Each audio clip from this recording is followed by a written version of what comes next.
thank you, and good afternoon. And beyond John, who's introduced himself, I'd like to acknowledge the presence here today of Councillors Nunciata, Crisanti, and Cheng, who are members of the Police Services Board and who are here in support of what's being announced today. And I want to thank the Chief, and I want to thank Rick Leary and everybody who's been involved in this next step forward. And that's all it is, but it is an important step forward, because the bottom line for all of us is clear. The TTC must be safe for everyone, without exception, the people who use it, and the people who provide the service each and every day. And that is what today represents, which is another step forward in trying to make sure that those people, passengers and transit employees, are safe.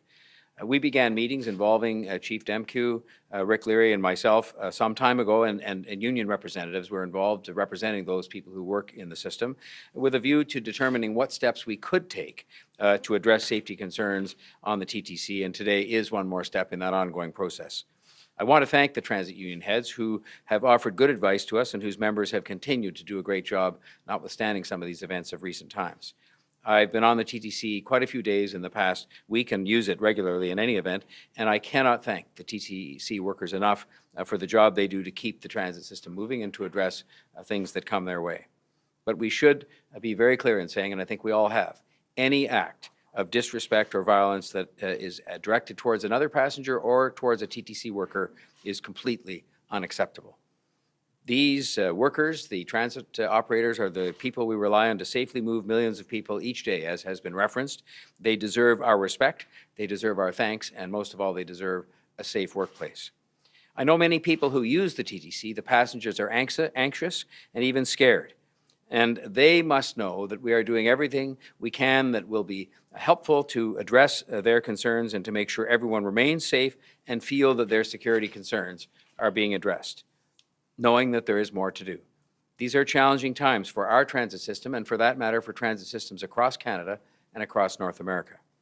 Amalgamated Transit Union Canada President John Donino has called for a national task force to tackle this issue of violence on these transit systems, which I support, because they have seen violence which has been taken note of in Halifax, in Saskatoon, in Vancouver, and in parts of Alberta. They estimate, the Amalgamated Transit Union Canada, that some 3,000 operators across Canada are being assaulted each year. And that, of course, is completely unacceptable. One would be completely unacceptable. Here, the police and the TTC are taking important action, and I want to thank Chief Demkew in particular, but also CEO Rick Leary, because they have worked together with my full support and with my encouragement. And deploying more police officers on the system during a time of some anxiety is simply the right thing to do.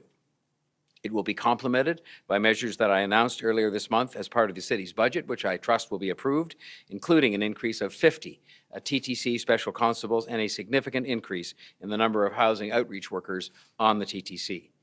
Some have been critical of these initiatives and critical of increased investments in the police service, but they were right at the first time when I announced them, and they are still a necessary part of the safety answers for today and for tomorrow.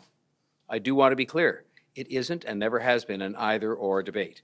We do have to keep investing in all aspects of community safety, including crisis service, outreach workers, and anti-violence programs. And the measures I've proposed as they relate to TTC safety do include a substantial increase in the number of streets-to-homes homeless outreach workers on the TTC. I am committed as mayor to seeing the city actively engaged in all of these areas, but we simply cannot do it alone. And so I will be continuing to urge the other governments to make additional investments in community safety, in mental health, in addiction treatment, just to cite three important examples. The work to make sure the TTC is safe for everyone and that our city is safe for everyone will continue nonstop. In fact, the three of us, CEO Rick Leary and Chief Demkew and myself, along with representatives of the transit unions and TTC Chair Burnside, will meet again Friday for a regularly scheduled meeting we had to assess the situation, including the increased police presence that is being announced today, and we will be considering additional steps we can take to address this situation.